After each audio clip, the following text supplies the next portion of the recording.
Okay, so welcome to the Ultra Running Sam podcast. Now it's that time of year again, the spine race. I know some of you who get fed up with the subject of the spine race will be turning the podcast off now. That's fair enough. Happy for you to do that.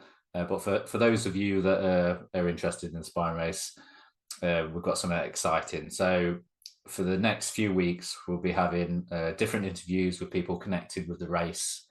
And tonight, the first installment of that is going to be with Lindley Chambers.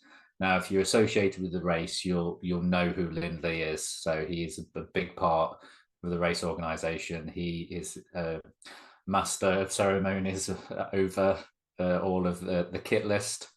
So his word is gospel, basically. And this year he's taken on a slightly different role as well, adding in doing the route finding. So there'll be new GPX files and everything uploaded to all of the places where you get them from for the race. So we're going to have a chat about all those different subjects and obviously a bit of about his background. So look forward to chatting to Lindley tonight, and then we'll have, I'm not sure of the order yet, but we'll have people associated with the race. So we'll have Will Roberts and Jenny Hall coming on with Adam Jacobs as well, part of the media team, to talk about all things related to media for the race. And then we'll have, obviously, in the lead up to the race, we'll have interviews with runners that are either going to do well or hopefully do well, maybe a few wild cards as well. So look forward to those chats coming over the next few weeks. So on to our chat with Lindley.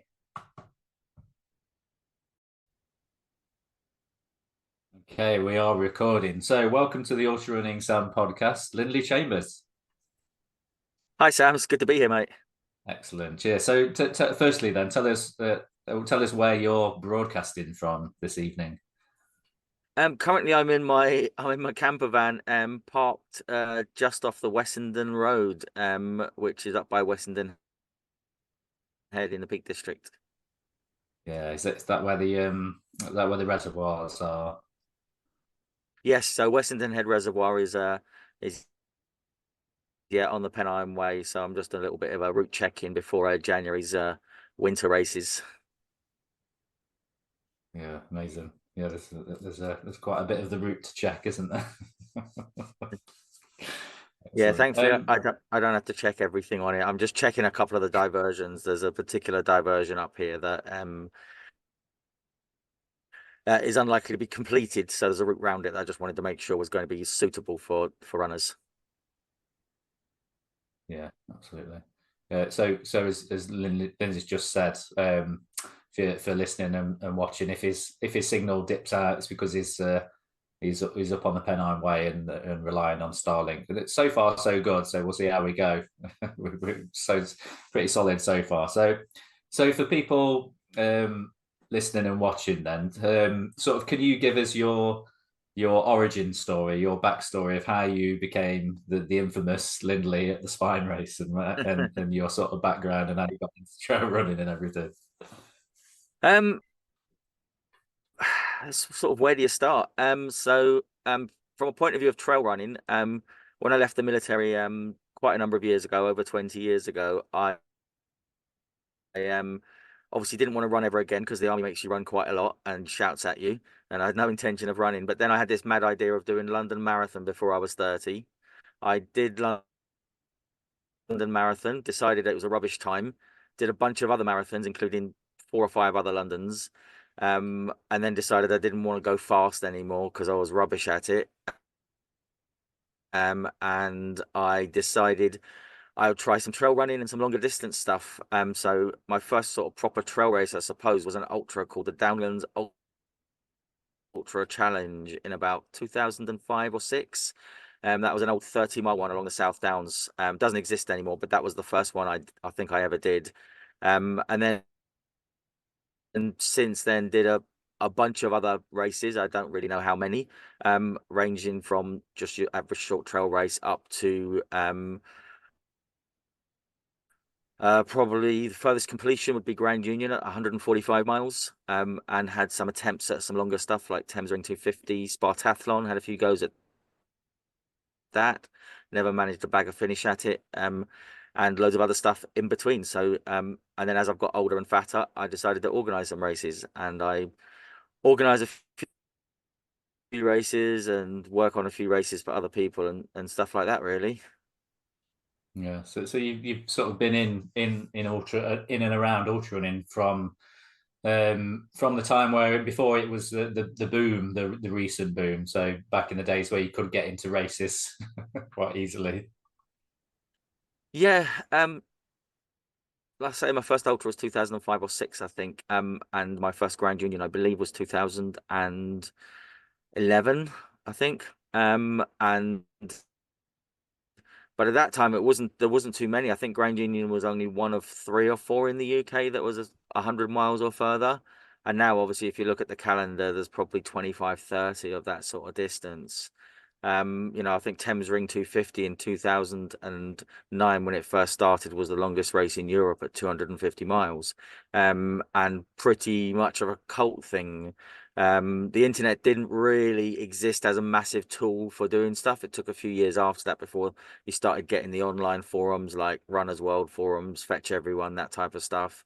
The only reason I heard about Thames Ring 250 was because it was whispered at the Grand Union that there was this bigger, madder race that happened. And I think a lot of the time you had to be within the very small circle at the time to hear about the even madder things. People thought running a marathon was a long way back then, and now people think that running 100 miles is a long way. And then now there's people doing 250, 300 miles. There's races that are 500 or 600 miles or 1,000 kilometers. It's quite inspiring, and it's like a big massive rabbit hole, Alice in Wonderland style, of you go down one distance, and if you're stupid enough, it can get really silly. That's how we all get sucked in that way, don't we? All get sucked down the rabbit hole.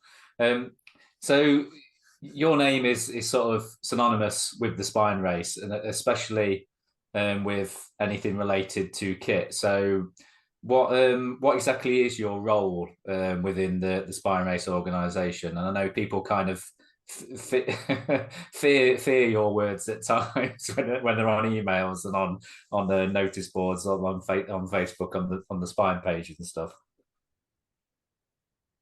Yeah, so my role really is to manage the kit requirements. So I write the kit list in conjunction with the race directors and the rest of the management team, and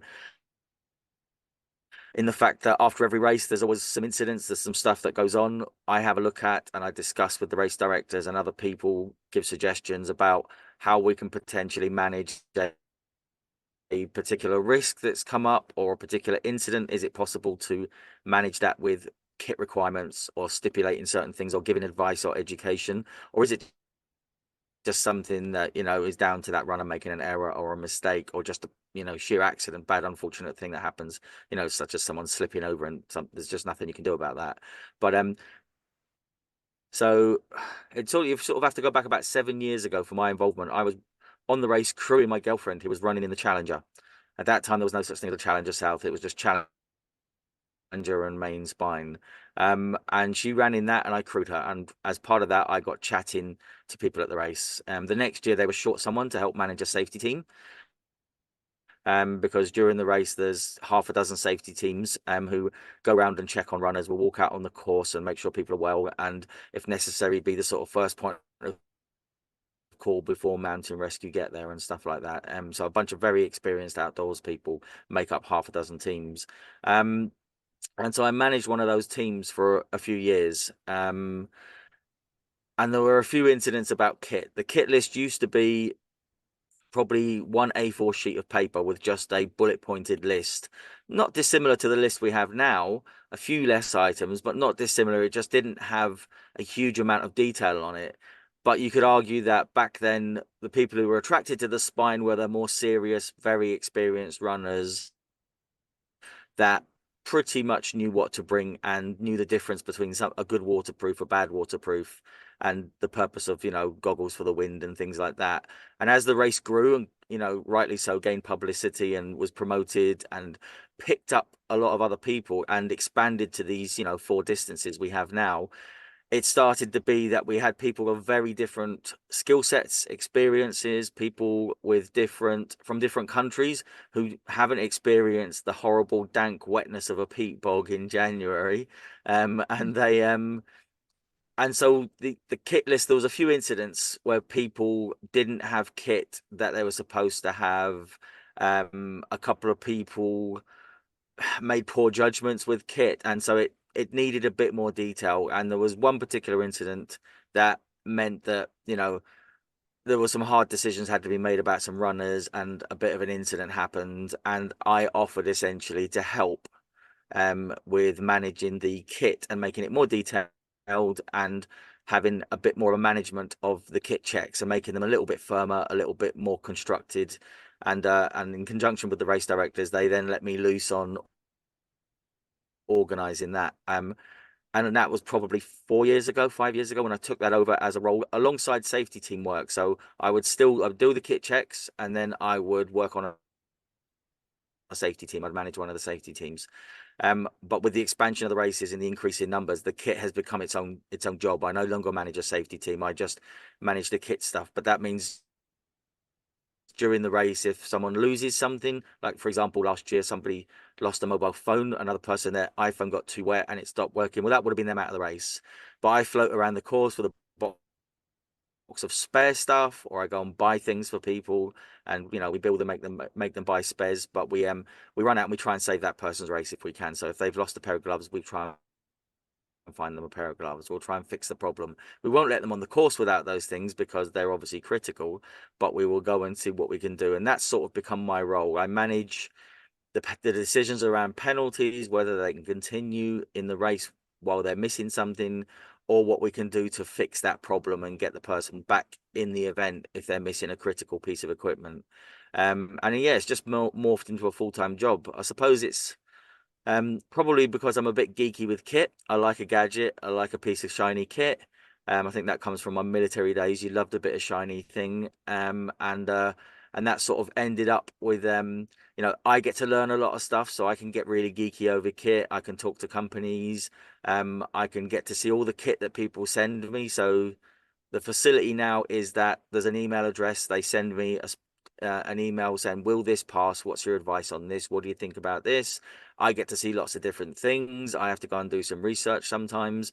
And we get a consistent message with kit. There's a set standard that hopefully, you know, touch wood, means that we've not had, you know, potentially worse incidents than we've had. You know, we've had accidents and incidents and had the call out mountain rescue and stuff. But those incidents may well have been worse if that person didn't have a suitable sleeping bag, bivy bag, didn't have the extra warm layers we insist they bring. So as much as it would be great to let people do their own thing with kit, and there's some merit to that, it's their own risk, there's also a balancing point that some people won't always make the right decision or don't have the experience to back that decision up. And it needs to be consistent across everybody. So it doesn't matter whether you're Damien Hall at the very front of the field, or you're someone at the very back of the field skirting cutoffs. You're all carrying the same kit to the same standard, and it makes it feel like everyone's being treated the same. The athletes are being treated exactly, the elite athletes are being treated exactly the same as the tail athletes who are out there for longer, and we know what they're all carrying. And that means hopefully when they do get into a bit of bother or they slip over and hurt themselves, they have a safety net that we understand, that they understand, and hopefully make sure that, you know, they're nice and toasty when we get to them and dry and in a sleeping bag. And what could have been a nasty incident turns out to just be a nice ride in a helicopter or in the back of a Land Rover off the hill, and they get a brew and a biscuit and they're all good. That's the outcome we want, is the end of the day. So I've somehow wangled myself a job of doing that, which I quite like doing. And I learn a lot out of it as well. It's a great experience. Yeah, it's interesting you say how it's sort of it's a level playing field, isn't it, with kit, that everybody's got to have the same level of kit. So I remember when I was just on checkpoint, I was at Edale a couple of years ago, and overhearing a bit of kerfuffle with some of the top end runners trying to argue over, was it sleeping mats? homemade sleeping mats, I think it was, something like that. So we're probably talking 3 years ago. Think so, maybe, yeah. I won't mention the name of the person, but yes, that was one of the incidents where somebody had a piece of 1 millimeter thick closed cell foam and cut down to just big enough size. And technically, according to the rules at that time, the rules said a closed cell foam mat that reaches from your shoulders to your knees. Obviously, we've since made that rule different, and we now have thicknesses, and it must be a shop bought item. Because no matter what rule you put in, sometimes somebody will find something that complies with that rule, but is probably wholly unsuitable. And in that person's defense, they were an elite level runner. They were fantastic. They got vast amount of experience, and they probably would make good decisions on the trail. However, if you allow an elite runner to go with a piece of kit that's probably substandard for the worst case scenario, you don't really have a leg to stand on when the back of the field runner says, well, I want to carry that same super light thing that's not suitable. And they would feel aggrieved as well that the elite person got away with it. So we have to keep the same standard. That sometimes means I get the fun job of upsetting somebody. But over the years, that's like you said at the start of the discussion, it's become a reputation that I'm pretty black and white, and it doesn't matter who you are, you'll play by the same rules. And I'm lucky that the race directors allow me to do that, and they trust me to set the standards and the levels. And the good thing is, I certainly believe, and the feedback from runners is that they like that because they feel like even if they don't agree with me, and they don't always agree with me in emails or in person, however, they at least know everyone else is being made to do the same. And I think that's not always present at all races I go to in my experience, so it's quite good to see that from my perspective that we uphold that standard. Yeah, everybody knows where they stand with you. That's it, black and white. And I'm, my personality, I'm okay with that because I'm a straight down the line kind of guy as well. So nothing like that upsets me. I can imagine some people would get a bit shirty about stuff. What's the most common mistake you see people making with kit then for especially for like the winter race, which is even more kit critical?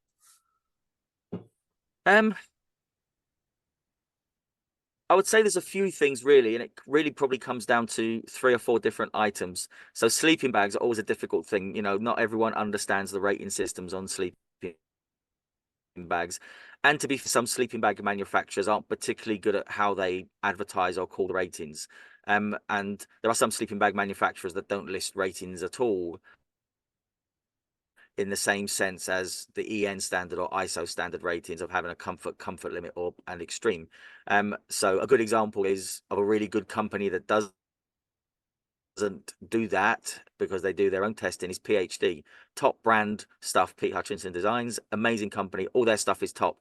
They have their own sleep rating that they put on it. Now we believe that, we trust them. They're top end stuff. People that go to the top of Everest are wearing PhD kit. It's a pretty good company. So we have to sort of set who we'll trust and we won't trust. Like a good example is I got an email off somebody just 2 days ago about a sleeping bag that they bought from I think it was Amazon or eBay, from a company that was promoting that it did such a wide range of temperatures and down to such a temperature, and yet it was quite light. And the reality is that sleeping bag just couldn't be made for the price that it was bought for. And these were clearly claims, even though they'd said it was meeting EN standards and so on. It was obvious it simply couldn't be. So the person in good faith has bought that item, but lucky enough they've messaged me and said, just want to check this one. I've bought this one off the internet. It says it's good enough, and I've had a look at the spec of it, and I knew the brand name as being a seller that's on Amazon selling sleeping bags, and I just went, that thing isn't going to pass. There's no way you could buy the down at that standard for that amount of money that they're charging. And then hopefully I try and give them a suggestion of an alternative brand that I know is reliable, even if it's Go Outdoors, who do some really good bargain stuff. So I can give them something that will hopefully meet their needs, because not everyone can afford a £600, Rab Mythic Ultra or something that weighs, 400 grams. Some people will be out there with bags that weigh 1 to 2 kilos because they don't want to spend a ton of money on a 40-mile sprint race. So I'll try and find them something in their budget. That's probably the big one, sleeping bag. That's quite a lot of stuff. And then there's probably waterproofs is probably the next one. So the winter and summer races can both be quite bad weather, but obviously it's a lot colder in the summer. In the winter, sorry, apologies. And you know, your super thin, lightweight, almost see-through waterproof that you use for running alongside the Thames in the summer probably isn't good enough to cut it for the winter. The problem is it is over 10,000 millimeter static head. It will pass our minimum waterproofness that we ask for.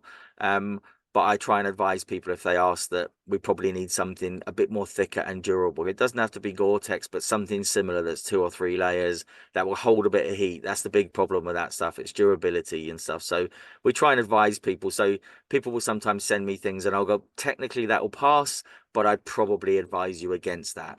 And then we get GPS is always a big thing. In the summer, we don't insist you having a GPS device, although we recommend you have a watch or a handheld or something. But in the winter, it's a compulsory item. With the amount of darkness, trying to find your way when it's bad weather and foggy and misty, we really don't trust to the fact that you're just going to use a map, because map reading in those conditions is pretty difficult, even if you're the best map reader in the world. Even mountain leaders like myself will struggle sometimes to relocate if you're not following it really closely in very poor weather and you're tired. So it's much easier to be able to look at a screen and check it.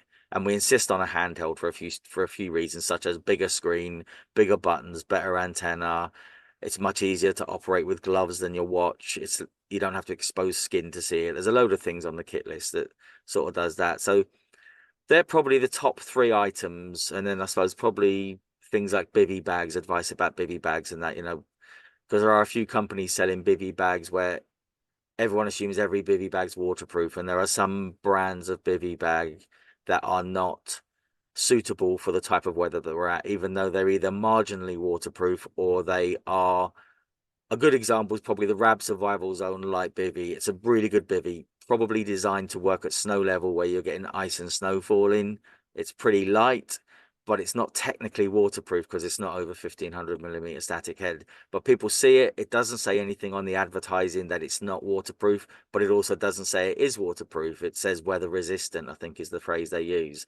So that can be confusing for people. So we try and manage that, and they're sort of the main things. And then it's just down to little tiny decisions about kit. But that's what we're here for, to try and help people make good decisions and make good calls, and hopefully that will give them the best chance of finishing, because they've spent a lot of money on the race, they've put a lot of emotion into it, and we'd rather see someone at the end with a medal around their neck than sitting in a bus shelter waiting to be picked up. It's a much better scenario for us and them. Yeah, absolutely. Do you get do you ever get fed up with all the emails that you get about kit, or is it just something you've just accepted is your life? I don't get fed up, because obviously I'm helping people. Now occasionally there will be exchanges that go back and forwards, and I will start rocking in the corner because the person either isn't listening to what I've said or is arguing quite strongly for their opinion or beliefs. And I get that. I go to races as a competitor and I don't always agree with what's on the kit list, and I might choose different items, but at the end of the day, there's reasons we pick those things. Not everyone's going to agree, but they're the reasons. And if somebody tells you in 2 or 3 emails and they explain it as firmly as they can, and you're still not getting it, that's probably time to end the conversation and just turn up with the stuff you're supposed to. And we can all have difference of opinions, whether it be the dreaded argument about Paramo and its waterproofness, which is a hot debate, and has been since the inception of the race. Because we don't need to go into the details, but Paramo's outstanding kit. I own about 1,500 quid's worth of the stuff. In fact, my walk tonight in the rain was wearing a Paramo jacket. And I wear Paramo clothes all the time. However, in certain emergency situations, it's not as waterproof as a hard shell. So some people will argue that point with me, and that's fine. Hopefully we can educate them. But yeah, I don't get fed up with it. At the end of the day, it's a job as well. I'm on the team. I get paid to answer these emails and manage them on behalf of the race. and therefore it's not a bad way to do it. I learn stuff. People hopefully get a consistent answer. That's the main thing of having one point of contact. They're not emailing someone on the team. They get a pretty rapid response. Unless I'm away or can't respond for some reason, they'll usually get a response that day. And that's, much more beneficial to that person to get an answer. In the world we live in now, they like to get an answer quite quick. I like to get an answer when I ask something. So we try and respond to that very quickly and give them the right advice. Alongside the Facebook groups and stuff like that we have. Hopefully there are support mechanisms there to try and help people build that experience and knowledge. Yeah, absolutely. Yeah, I my first interaction with you was literally like the night before the inaugural sprint, and I sent you an email about literally the night before about some waterproof trousers, and you replied like within about 10 minutes, and I thought, wow, that's someone who's that involved with the race replying that quick the night before a big race is going to kick off. It's quite impressive. But you've got people sort of you've kind of got people like that sort of jump in before you as well, haven't you, on the Facebook group? So someone will put something on the closed group on the Facebook group, like a question, and your name will get mentioned. But a lot of people will sort of chime in with things that they've heard you say before, probably before you even get a chance to reply. Yeah, there's a lot of people who have a lot of experience at the race and a lot more experience than me in many cases, particularly the competitor. So I try to keep my comments, particularly on the social media stuff, to general advice or whether something will pass or not. Although we try and do that purely on emails because you can get a lot of different opinions on Facebook about whether something will pass, and something that passes this year may not pass next year. Something that passed 3 years ago might not pass now. Like a good example again is sleeping bags. 4 years ago, we would allow you to have a sleeping liner with a sleeping bag to boost its temperature by 3. So you could have a 3-degree comfort bag or comfort limit bag, and have a liner in it, and we'd allow that to count. But we had a few incidences where people needed rescuing and were very cold, and they didn't use the liner they were carrying because they either didn't think of it or whatever. And therefore we just made it easier by just having a sleeping bag that meets compliance. So things change. So the Facebook group is amazing for people giving you advice. People generally answer stuff for me. They usually, like you said, tag me in the post, so my phone goes bing anyway. And if there's anything contentious going on there, I'm one of the Facebook admins on the group as well, so I tend to get tagged and jumped on if there's something going off there anyway, along with the 4 or 5 other people that manage the Facebook group. And that's it's really helpful, the Facebook group, because it's better to get experience of people that say, I wore these and they were rubbish, I wore these and they were good. I try to stick to, like I said, this will pass, this won't pass. I might throw some advice in, but I will try and not be that judgmental with stuff, even though, like I say, I might be sitting in the corner of a room rocking and banging my head against the wall. I don't know if you saw the post I put out probably 3 or 4 days ago suggesting that people really need to not buy the cheapest thing they can do to pass kit check, that they need to look at what is suitable for the conditions that they've got, because they've paid a lot of money for the race, and we'd like them to finish. And you'll rarely see in any of the finish videos somebody wearing the cheapest, lightest piece of kit. They generally invest the money for the race and invest the money for the kit, and that will usually make you more comfortable and more, what's the right word, more likely to finish, if that makes sense. Yeah, absolutely. That makes complete sense. So moving away from kit, so I know you're probably sick of talking about kit. Your role has it not changed this year, but you've taken on an extra job, have you, with the route finding? Yeah, so GPX files has always been something that I'm quite geeky with GPS gadgets, and that kit check where I always ended up getting involved with people who hadn't loaded the route right, hadn't fixed stuff, fixing people's GPSs, loaning them devices when they break stuff, because I have a small collection of GPS devices, and I always got involved with that. And then as the race has grown, some people struggle to get things on their devices. They don't really understand the devices. Maybe they come to do the sprint and they've never had to have a GPS device, or they've been happy using their Garmin watch or whatever, or their Sunto. So I ended up it used to be that a particular person would would do all the route permissions and notifications and work with the Pennine Way and make the initial GPX file, and then that would be sent to someone to be refined and changed into versions that would be suitable to go on devices and that. Well, that person that was doing that is no longer doing that from a few months ago. So I've picked that role up because it's something that happens at kit check anyway with the GPX thing. So my argument probably shot myself in the head was that if I do that role and I do the notifications and the GPX files, then that ties in a little bit to the kit in that it gives me a knowledge of that. And then if people ask me advice on the GPX files, I know that the file I'm giving them is really good, or is hopefully really good, because I've made it, I've adjusted it, and I've checked it. I probably didn't realize completely how big a job it was when that person dropped out of doing it a couple of months ago, and it's turned into a bit of a monster. It's, don't get me wrong, it's an additional job that I do get paid for. It's not something I volunteer for. It is a role I do for the organizers. So it's good that I get, paid for it. But it's also a good learning curve for me as well. So I learn about lots of different devices. I have 3 or 4 different types of devices from different manufacturers, and that only helps my knowledge and experience as well.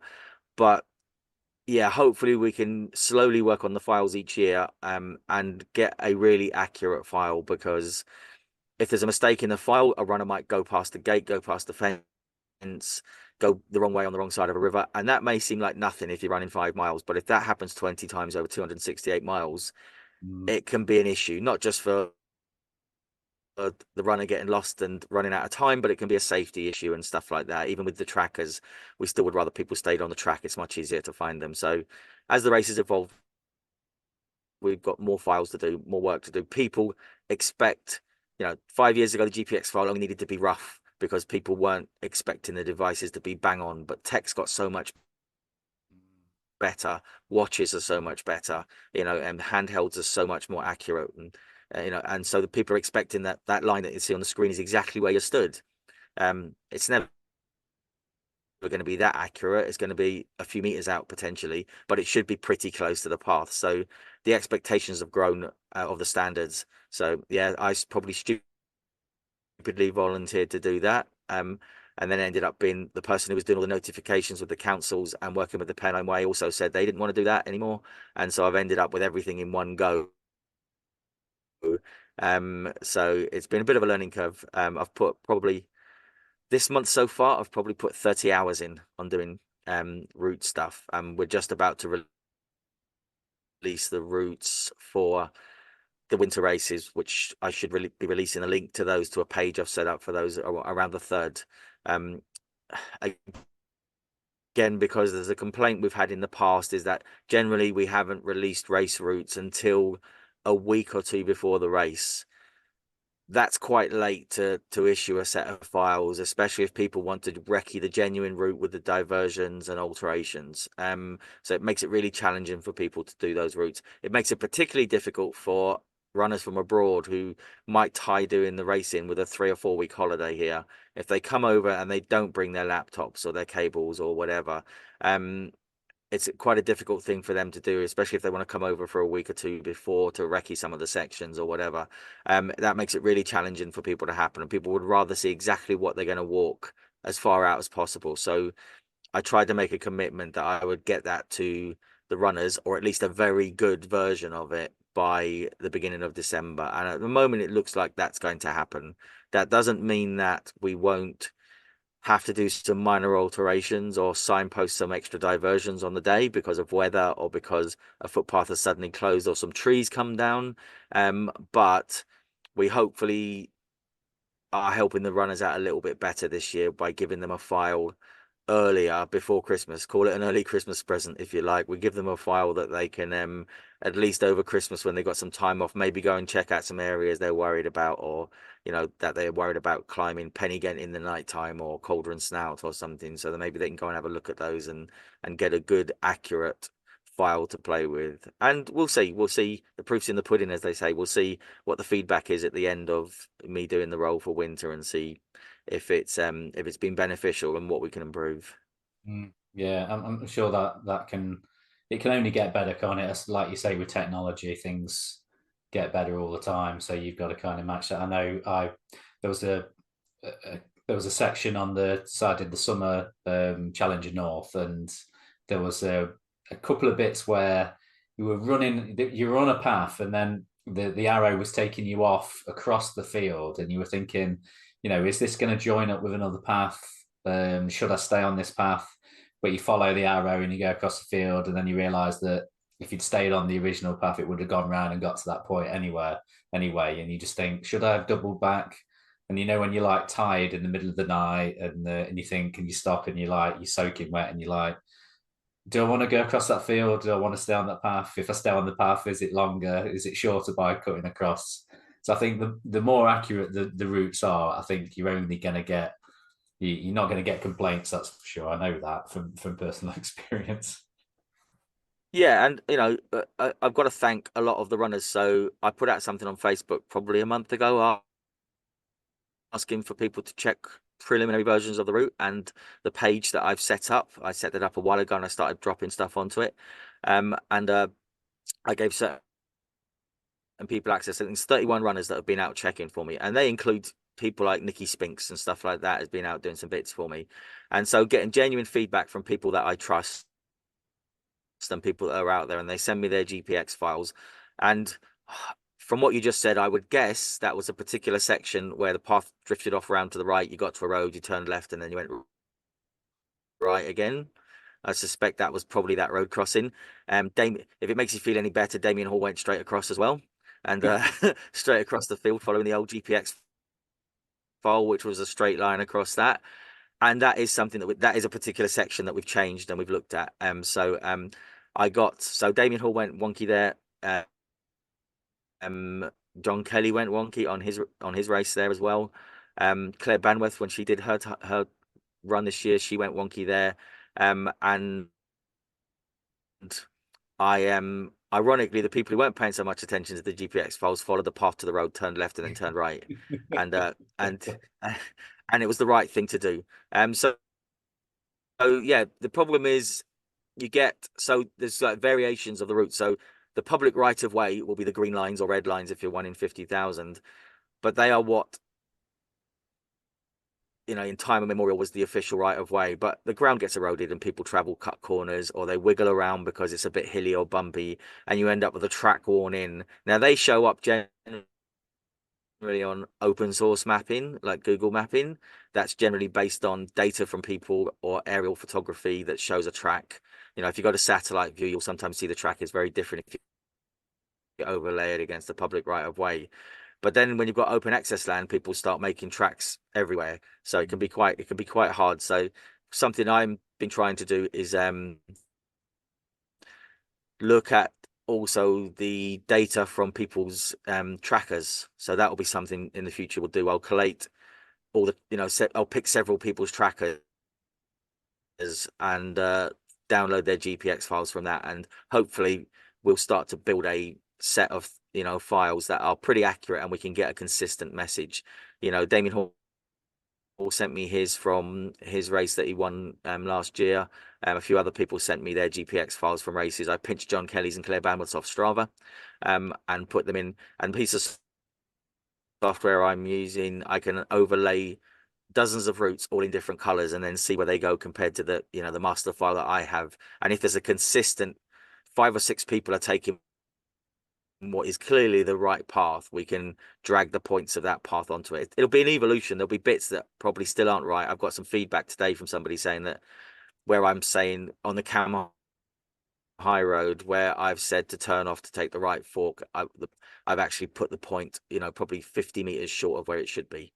And I'll go and move that point at some point in the next few days, and that will hopefully mean that the message they get on their watch or their phone or their handheld when it says you're off route won't be right. It'll be telling them to turn at the right spot. Otherwise they might stand there for 2 minutes going, oh, it says to turn right here, where's the gate? And that could be the device is inaccurate at that time, but it could also be that my point was 20 meters out or something. So like I said, it'll be an evolution. Every year I will get feedback from people and we'll try and build that up. And like I say, people rely on the tech now. People should navigate. They should use the GPX line as a tool to say this is the direction and roughly where I should be. Mm. But people will, if it's snowy, foggy, rainy, and they can't see, they'll want that line to be as close to that path as is obvious. We have had people in the past in the snow running into deep bogs because the GPX file was 20 meters off to the side. And probably just the fact that it was 20 meters off to the side because their device, had just come out of their pocket and hadn't got enough satellites yet. But because they were following the line, they stuck to the line no matter what. So there's a bit of education there as well. And on the new page that I've set up, there is some advice there about using it as a navigation tool rather than rely on the line being an exact thing. The best GPS file in the world on any device could be 3 to 5 meters out, even with half a dozen satellites for really good signal. So 3 meters doesn't seem like a lot, but on some of the paths, that could be the difference between you being on one side of a fence to another. So yeah, we'll get there, but hopefully we improve, and hopefully if you come back again and do the race or do one of the other races, you'll see improvements. Yeah, I think from my own experience with like GPS watches and everything, I think when I first had it, I thought, well, and I was trying it out years ago. I was thinking, I've got to follow the arrow exactly. I've got to stick to this arrow.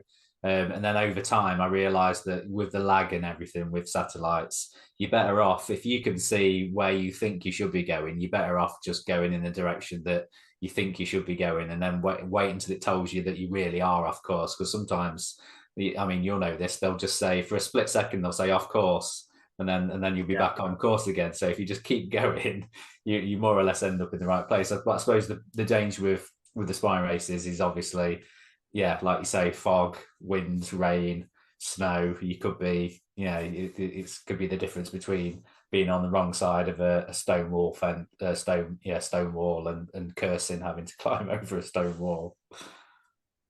Yeah. Yeah, and so hopefully we'll try and get the track as accurate as we can, but also try and educate to say that you still need to, look at the map on the screen. So if you've got, it's another reason for a handheld. Like I've got a Garmin Epix Generation 2 watch. The maps on them are excellent. Super detailed. You can zoom in really well. It's got twice the resolution of something like a Phoenix or something like that. But it's still a very small screen. I can only see a few hundred meters at a time at best with any sort of detail. Whereas even if you're on a small E-Trex or a GPS map like 64 or 66 or something, you're looking at a 2 to 4 inch screen. You're going to get, half a mile on the screen. You'll be able to plan your route ahead a little bit more. And if you zoom in, you'll be able to get the resolution to say, that black line there is the fence. Actually, I should be on the left side of the fence. The GPS is the left side of the fence. So therefore, I should be the left side of the fence as well. And if you find yourself on the right, but that's where you've got to use it as a navigation tool and not just look at the line on the screen, but also look at what is under that. Where's that church? We've changed the rules this year or for next year in respect that GPS devices must have a map underneath them. So it used to be that you were allowed to have a really basic, like an E-Trex 10, which is like an older Sunto or Garmin watch, where it was just a line and you could follow the line and that was fine, but there was no reference point outside that line. And so we're insisting now that the GPS device has a map. This year's the first, or the January is the first year where there's be a transition period where we're advising that, but not sticking that as a stipulation. But from 2025, that will be a stipulation. You must have a map that has reference points and details on it. So not just the base map that comes on a Garmin handheld that has worldwide maps and major roads. There must be some terrain or feature or a basic world topo maps. You can buy those so cheap now. You can go onto websites for Garmin like Talkie Toaster and pay 13 quid and get the whole of the UK at 1 in 25 resolution with very good data and contours on it. It's not expensive. And that will really make a difference, because if you just look at a line and you go off the line, you can't see if there's a ditch there or a drop, or you're going to go past a church, for example. You've got no other reference point to get you back on track apart from walking in the general direction to get you back on the line. And that it won't show you what's between you and that line. It could be a river, a bog, it could be a cliff edge or something like that. So having an actual base map underneath it will show you that, yeah, I need to go that direction. However, I can clearly see there's a river there or a motorway or something. So we're insisting, in the future that's there, and that's because the technology improved. Watches have that level of data on them now, and handhelds should have that level of data. Now, some people will get annoyed at me because they'll have a device that they could use 2 years ago and they can't use it now. And that, I feel for those people. It's the same when we changed the sleeping bag rule. But things move on, incidents happen, and the map thing has happened because we've had people on the race then that were following a line, and we had one particular person in a year or two ago who was just following the line but running up the side of an A road, because the GPS device was just telling her that she needed to go on this road to get back on track, and because there were no other features, this person couldn't see that there was another trail literally 50 meters to the side. They just seen a road because the base map had a road. So obviously that's something we can eliminate by changing a rule. We do think about it. We don't just do it because I like to put new rules in every year to justify my own existence. Yeah. Is there any, so what's the kind of worst case scenario with the routes? Is it like, like a named storm coming in and having to, because you had that, was that a few years ago where the storm came and brought some trees down? Yeah, so Storm Arwin, which was 2 years ago, which took out pretty much the whole trail through Kielder Forest and up on Cotton's Hope, up past Burness, took out massive swathes of that, and that happened in December. And that's part of the reason why we're trying to get the routes planned by early December, because the routes weren't finalized by then. At that point, then all this chaos happened, and it added a ton of workload to the system. And being Christmas, it was really hard to get hold of people like Forestry Commission and all this sort of stuff. So we're trying to do as much of that contact stuff before we get to the Christmas holidays and that to try and fix. But stuff like that just happens. And even in January this year, there were still big diversions on the Pennine Way, because of those forestry works. Because so many trees had come down, they had to clear large swathes, which meant logging trucks, fire breaks were all ripped apart with big trucks coming in, which meant the Pennine Way couldn't travel its normal route. So there were big, wonky diversions. That's one of the things I'm doing in the next couple of days is I'll be driving up to that end and checking. We've been told by the Pennine Way that the track is back to its original route, but I will be double checking that just to make sure that I'm comfortable that that diversion we did last year doesn't have to happen this year, and that we can run the normal route. I've had some people on the route that have said it's fine, but for my own peace of mind, I'd like to just double check so that I'm really sure that can go back to the original thing. But yeah, it's last minute weather stuff is the real big problem. So flooding and trees and stuff down. We already have 5 diversions already planned because of particular things. So easy things that you probably saw in the Challenger North, which don't bother so much in the summer, but are definitely big things in the winter, such as flooding along the River Tees. So we have a higher level route that goes further away from the river. You have sections, things like Cauldron Snout, if it's icy, or again, there's flooding by the path by the river because the path's quite low lying. And Penny Ghent, that can be iced up, and all those sorts of things. So, there's a few other ones as well where we know that certain things, if it's particularly wet, windy, or icy, those paths, add an additional risk that we'd rather not take. So we will signpost those and move them. And for the first time ever this year, we're going to provide those as GPX files as well, as optional GPX files. They're not a compulsory download, but they are, if somebody wants them, then even though we're going to signpost those things, if it's really bad weather and it's foggy, they might like the reassurance of having a file on their device, even if it's on their watch, not their handheld, or if it's stored on their handheld, there'll be a sign saying you're now going to have to do the diversion around Cauldron Snout, and they can load that into their watch for a little bit of extra reassurance rather than walking along till they see the next sign, which will be there, but they might not feel confident as they're going along if there's lots of other tracks off that they're on the right track. Whereas if they've got a GPX file to support that, I'm hoping that that will give them a little bit more reassurance. And if something happens, like signs blow away or someone plays with it, which doesn't happen very often, but can happen, where someone plays with a sign or is annoyed, or it just blows away, or some kids decide, it's a fun thing to move the arrow so it faces the other way. Then at least they'll have they'll have the option of a GPX file, which hopefully should support that. And that helps the safety teams as well, that instead of just have a map in their road book, they will have the option to have a GPX file of the route that's good, but also of the diversions and different access things into different locations. So, hopefully that improves the situation for everybody. Yeah.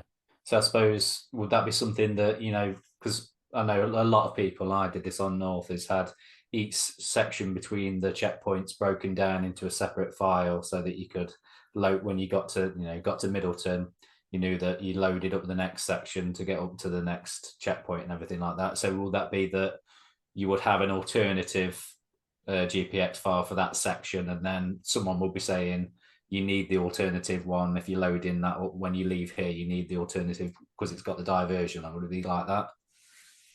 No, we're not gonna. I'm not gonna do the whole section with a diversion option, because what I could envisage happening is someone just loads the wrong one with a diversion. A good example is if you look at an E-Trex or a GPS 64 or something. What the number of characters you actually see on the screen when you load the file is about 8 to 12 characters.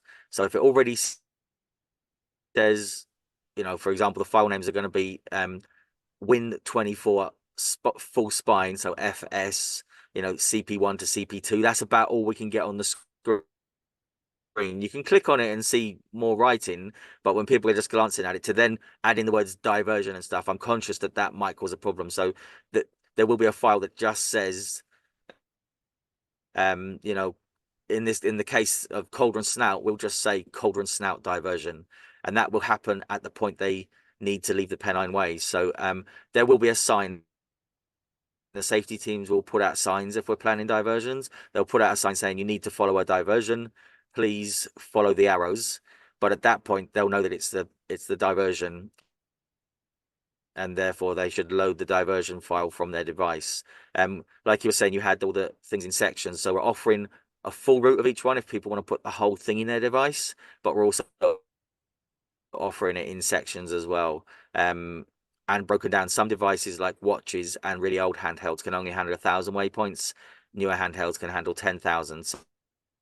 So the full routes are in files that can be handled by more modern devices, without losing too much resolution. So if you tried to put a 10,000 point file onto a Garmin Phoenix, it'll go, but it will drop so many points out of it to fix that you end up with straight lines across corners and things.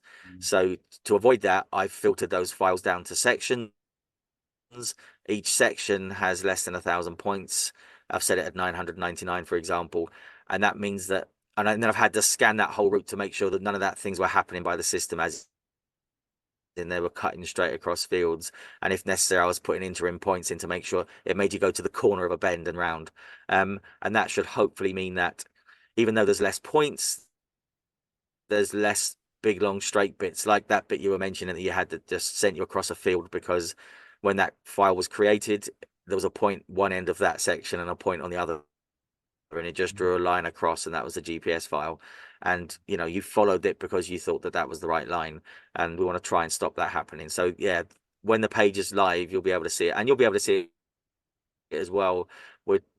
We're not going to keep that page, or I'm not going to keep that page a secret. It's going to be not just for someone who can access into the thing. It's going to be an open public page that anyone can look at the route and stuff like that, which so I'll share the link on Facebook. I will put, the runners will get an email for it and stuff like that. It won't be kept secret. So then people who want to look at the routes and the files, and the new page will have as well, not just a link to download a GPX file, there will be an interactive zoomable map for each route. So you'll be able to zoom right in, look at that section, and there will be links on there to download it in several formats. For example, Garmin watches can do GPX files, but they actually like TCX better. They get more detail on a TCX file. So there'll be the option to download as a fit file, TCX file, KML files, and so on. So there'll be the option to do different versions of those files if it suits someone's device better.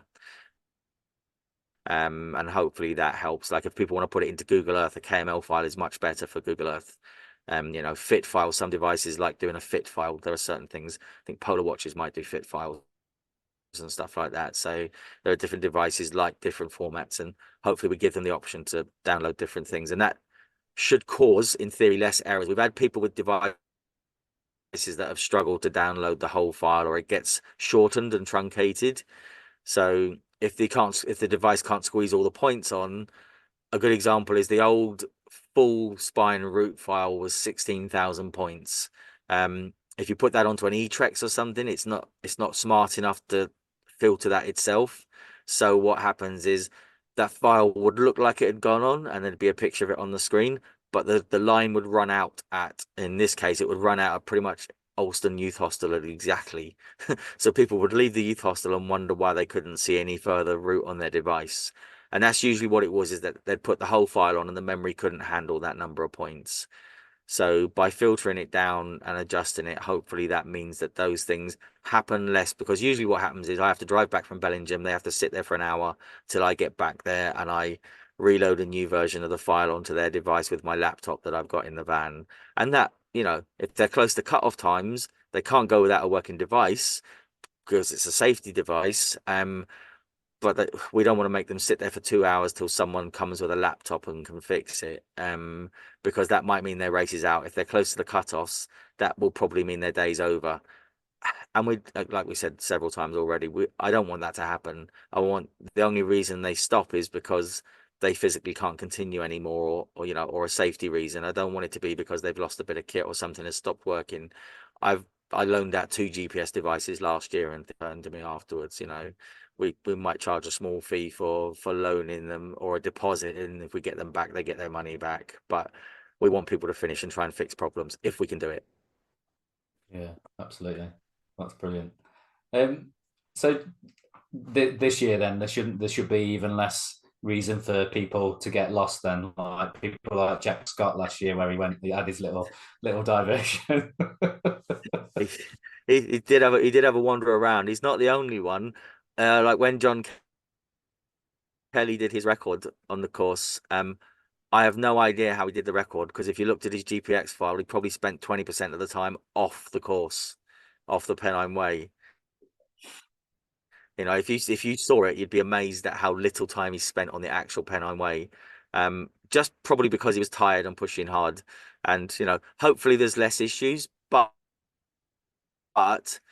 if you're tired and you're sleepy, I'm sure you found the same on Challenger North. It's easy just to put your head down and run along a path until your watch or your handheld pings and says you're 50 meters off route, and then you go, crap, I've got to turn around and go back and work out what I've done wrong. Lucky you probably made the right decision to turn around, but this is something us guys don't do particularly well. Even if a machine's telling us that we've gone wrong, we don't do well with someone telling us we're wrong and something telling us we're wrong. Women tend to listen a little bit better and tend to point themselves in the right directions. If you look at GPS files for women that I see, they tend to have less of those types of errors than the guys, because they tend to train with their devices and trust them. Guys tend to push a little bit hard and go, yeah, what's the worst that could happen? Oh no, they'll get back on track. I'm sure there'll be a gate further up here. I'll cross because I can't be bothered going back, and invariably find themselves having to run all the way back 2 miles to get across. So there are differences between the sexes with those sorts of decisions. But yeah, hopefully there's less things happening and it's easier for them to follow that line. That will be more accurate. We'll see what happens. I'm sure you'll see comments and feedback on Facebook and social media, whether they're calling me names or saying I've done something good. We'll find out at the end. Yeah, it'll all come out in the wash, I'm sure. But yeah.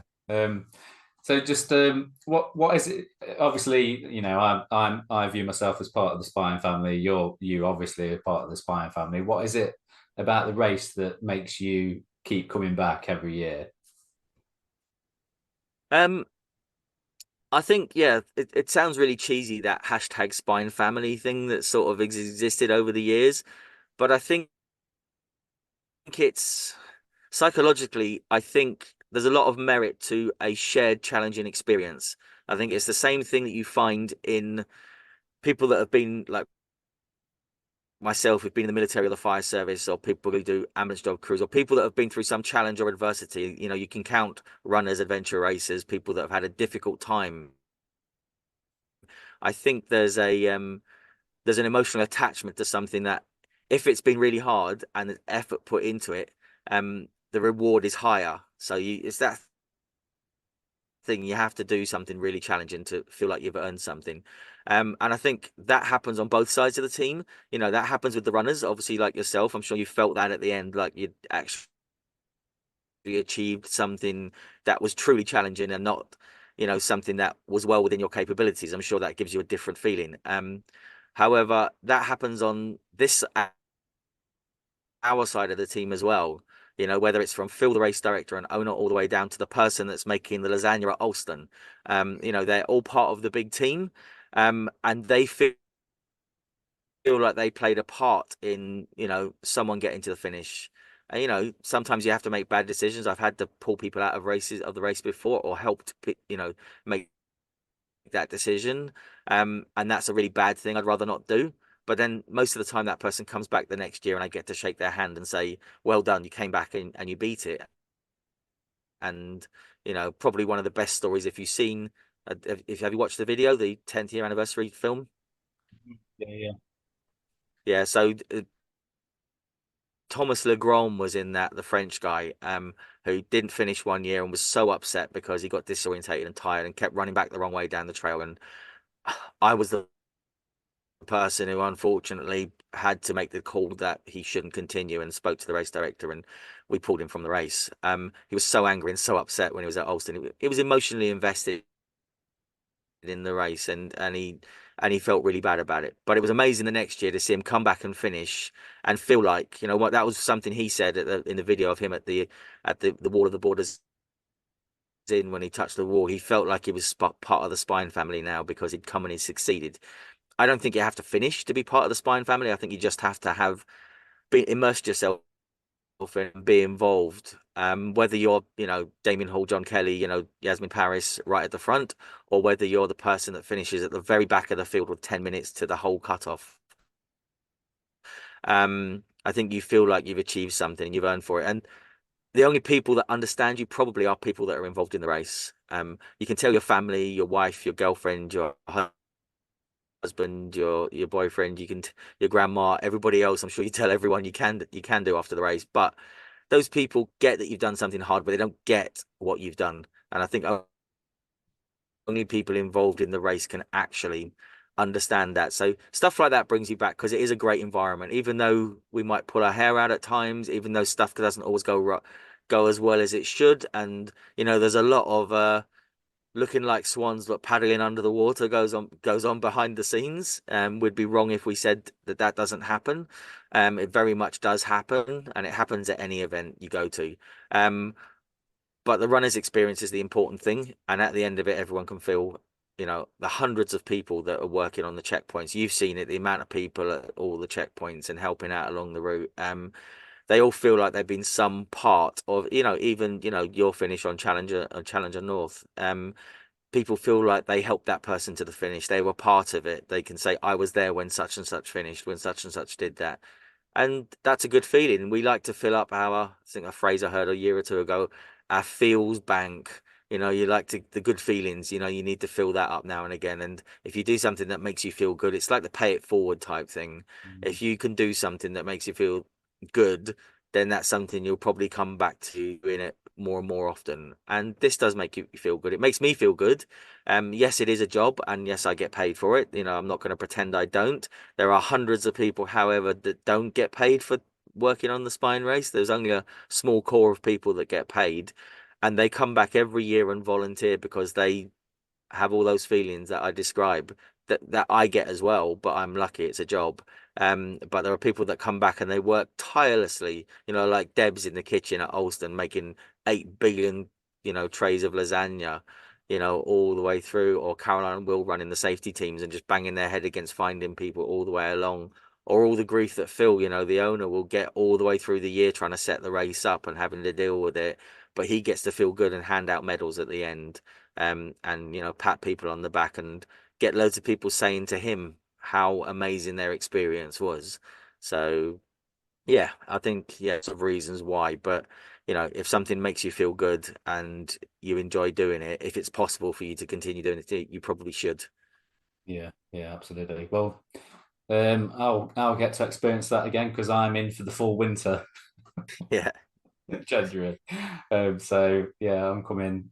So I'm talking to Will next week about stuff to do with the race and everything. Yeah. And even though he knows that I'm down for doing the full winter, I think this is the third time he's asked me if I'm racing this year because I think he's secretly hoping that I'm going to say, oh no, I'm not doing the race now, and I can go and help out on the media team.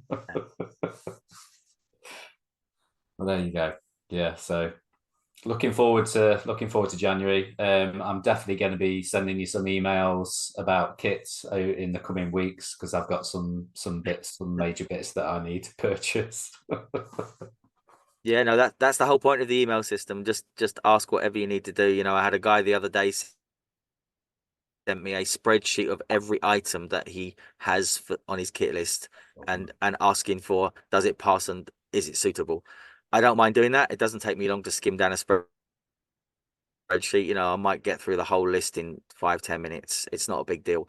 I'd rather that happened than people turn up at kit check, which has happened before, and pull something out of a brand new wrapper that isn't suitable for the race. And then that makes for a very difficult conversation that I either make someone go buy something else, or I get out my box of spares, which I'm sure you saw at kit check. I buy, I think this January gone, I bought £1,000 worth of spare stuff. And I sold it all. And because I know roughly the things that people don't bring because they forget or they make a mistake, and I then we went down and we bought every spare pair of gloves that they had in Hathersage out of all the 3 outdoor shops. And we bought spare sleeping bags and everything so that we could loan them out or sell them or whatever. But again, that's because we've not had to yet tell someone at the start that they can't race. We don't want to do that. We would if we really had to, but we'd rather not do that. We'd rather sell them something, loan them something, or find one from the marshals who are the volunteers. They usually come out the bag and loan people gloves, poles, goggles, all the things that you lose or break easily that people on checkpoints tend to loan them. It's amazing how much stuff ends up in the lost property bin at the end from stuff that's loaned out and has to be repatriated.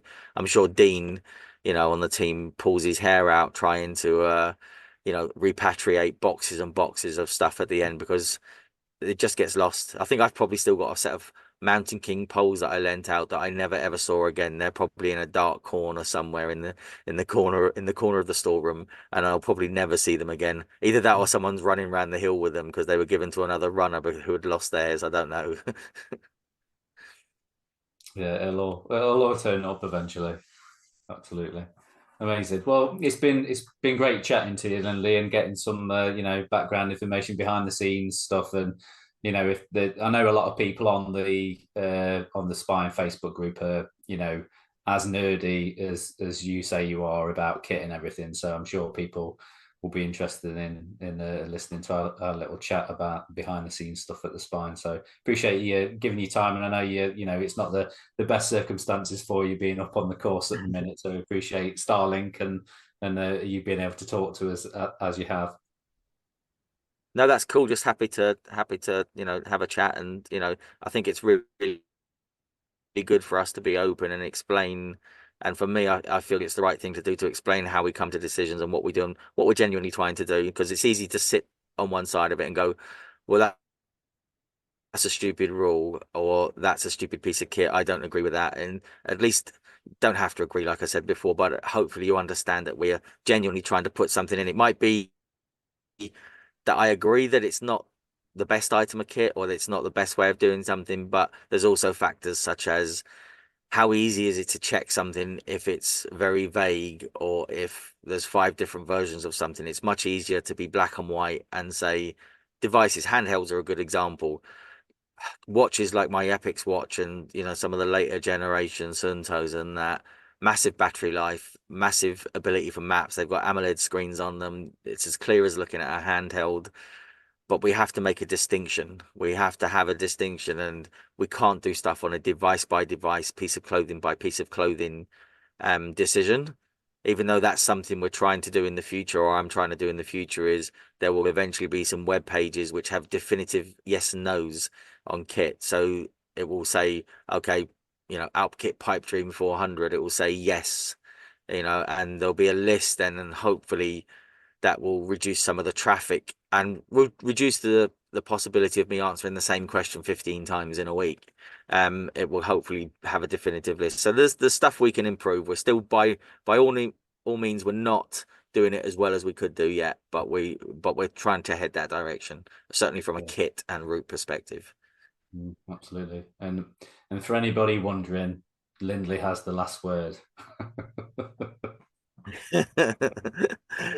Unfortunately, yes. Whether you might agree with it or not, you might go and grump to the race director, but he'll probably just say, if Lindley says it's not good enough, it's not good enough.